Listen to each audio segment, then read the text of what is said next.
The JavaScript array is extremely powerful, and in this video I want to share a few tricks that will teach you how to take advantage of this powerful data structure. First, how do you create an array? The normal way is with the literal syntax. You take some values and surround them by brackets. But what if you want to create an array with 100 zeros in it? You wouldn't just write 100 zeros manually. A better approach is to use the array class to initialize a new array with 100 values, then use the fill method to fill them with whatever default value you want here. And just like that, we now have an array with 100 items in it. That's pretty useful, but one thing you'll often want is an array that counts from 0 to 100, otherwise known as a range. After creating this initial array, we can use map to loop over it and modify the contents in it with a function. Map is probably the most important array function to understand. It works by executing a function for each element in the array, then the return value from that function is used to replace that value. In this case, we have a function that's taking the index of each item and then adding one to it. The end result is an array that counts from 0 to 99. This code works perfectly fine, but there's actually a slightly more concise way we could write it. If you remember the spread syntax we learned in the previous video, we can use that on an array of 100 elements, and instead of using a function, we can call the keys method. Keys returns the entire index of the array, which of course goes from 0 to n. Now the reason we don't just use keys directly is because it returns an array iterator, which is kind of like an array that you can loop over. However, it doesn't provide all of the values directly, and instead just methods like next to iterate over them. That's kind of confusing, but it's good to know you can use the spread syntax to convert an iterator to an array if you want all of the values like we do here. Another cool thing we can do with the spread syntax is get all of the unique items from an array. We can start by initializing a new set object, which is also kind of like an array but only holds unique values. You can use the set object directly if you prefer,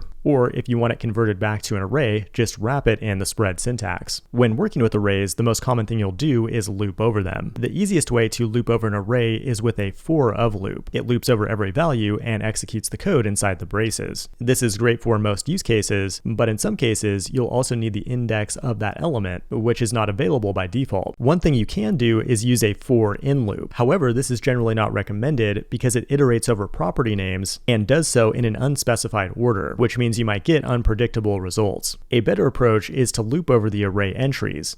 Each entry is an array itself that contains the index and the value, which means we can nicely destructure it here in the loop to provide us with both the index and value for each iteration. Now, I want to point out here that the code we're writing is imperative. We have a for statement that does something in the application. However, JavaScript is multi-paradigm and allows us to also write declarative functional code. For example, the array object has a bunch of built-in methods. Another way to perform a simple loop is with for each. It takes a callback function as an argument, and this function provides you with both the value and index for each iteration of the loop. We also already looked at map to convert the values in an array to a different value, but there's also methods like filter to remove unwanted values, find to find a specific value or index, and reduce to take an entire array and calculate a single value from it. We'll look at that one in more detail in a future video. For now, I'd recommend practicing some of these methods to get familiar with how they work.